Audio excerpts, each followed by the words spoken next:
Presidente Lewandowski, não pretendo, nesta histórica sessão, moderar a linguagem ou asfixiar o que penso. Não vou reprimir a indignação que me consome. Canalha! Canalha! Canalha!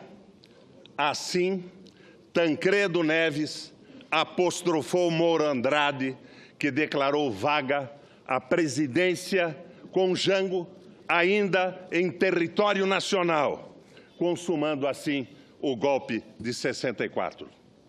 Duvido que um só de nós esteja convencido de que a presidente Dilma deva ser impedida por ter cometido crimes.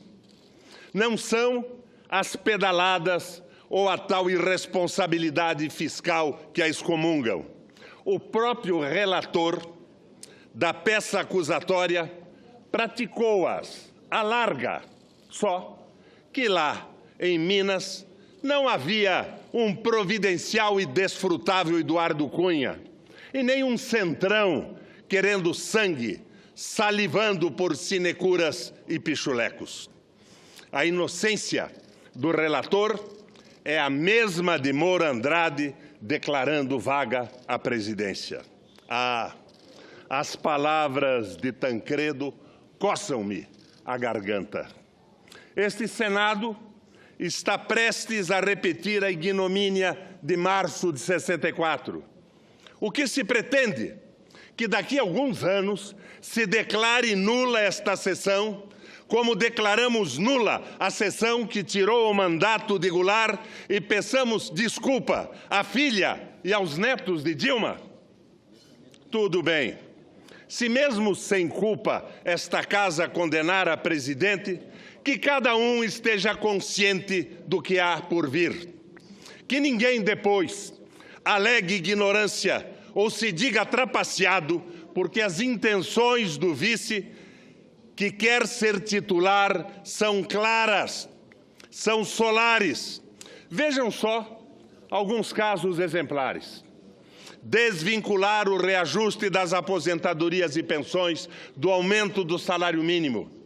Será a destruição do maior instrumento de distribuição de renda do país, que é a Previdência Social. Se pensões e aposentadorias não mais acompanham o aumento do salário mínimo, vai ser um massacre contra mais de 20 milhões de brasileiros. Para quê? Para pagar os juros da dívida. Os juros que são hoje o maior instrumento de concentração de renda do país.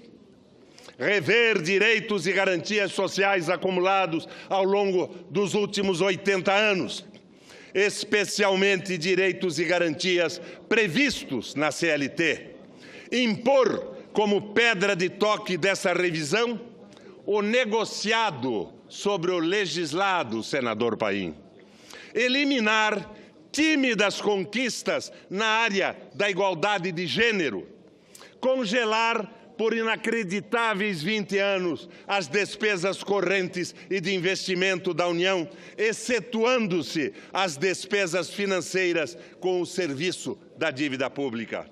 Ou seja, congelar por 2 décadas as despesas com a saúde, educação, segurança pública, saneamento, infraestrutura, habitação, mas garantir o pagamento dos juros.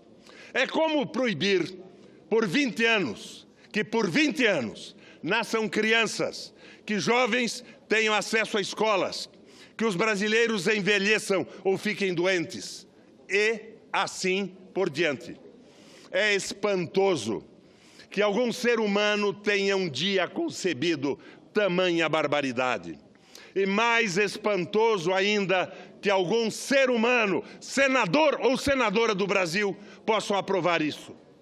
Privatização em regra e alienação radical de todo o patrimônio energético, mineral, florestal, agrário, territorial, hídrico, fabril, tecnológico e aéreo do Brasil. Depois da entrega do pré-sal, da venda de terras para os estrangeiros, querem entregar até mesmo o aquífero Guarani, a maior reserva de água potável do planeta.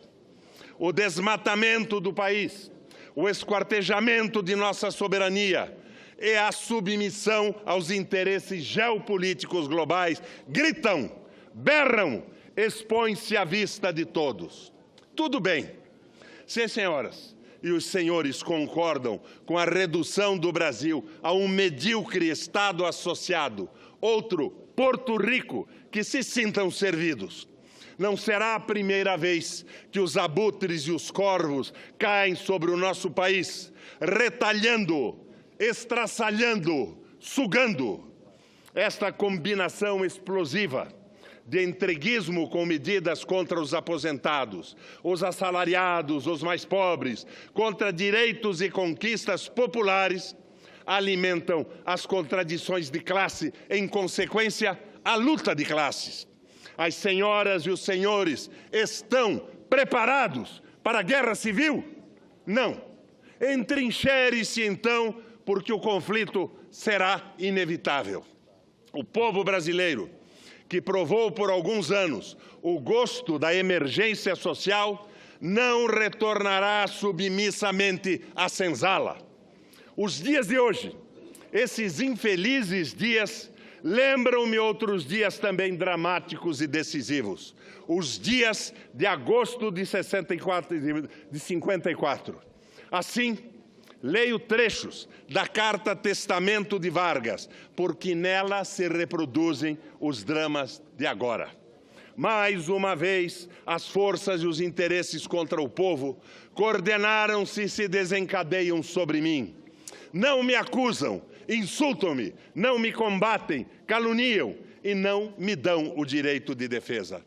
Precisam sufocar a minha voz, impedir a minha ação, para que eu não continue a defender, como sempre defendi, o povo e principalmente os mais humildes.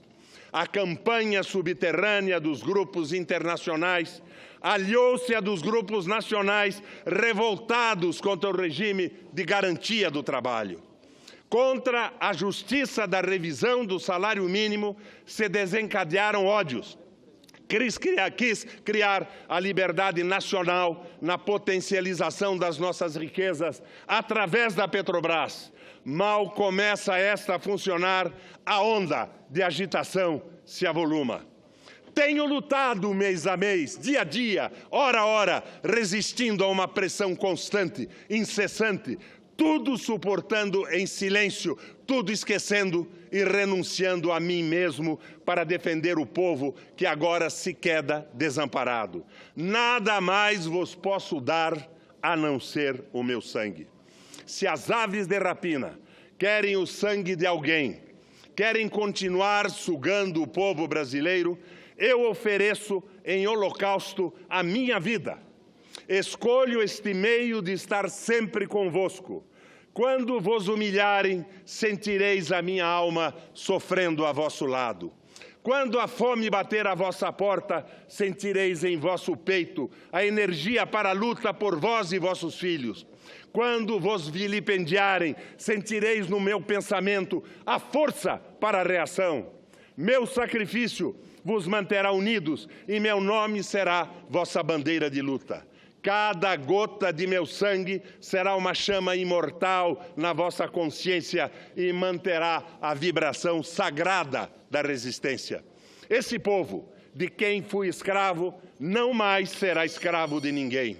Meu sacrifício ficará para sempre em sua alma e meu sangue terá o preço de seu resgate. Lutei contra a espoliação do Brasil. Lutei contra a espoliação do povo. Tenho lutado de peito aberto. O ódio, as infâmias, a calúnia não abateram meu ânimo. Eu vos dei a minha vida. Agora ofereço a minha morte. Nada receio. Serenamente dou o primeiro passo no caminho da eternidade e saio da vida para entrar na história. Senadores, razão, alma e coração. Não ao impeachment. Um governo de aliança e entendimento nacional. o plebiscito e nova eleição. Que não mandem no Brasil os embaixadores de países poderosos. Que não mandem no Brasil os banqueiros, os seus interesses de lucros cada vez mais fantásticos. Razão, alma e coração. Obrigado, presidente.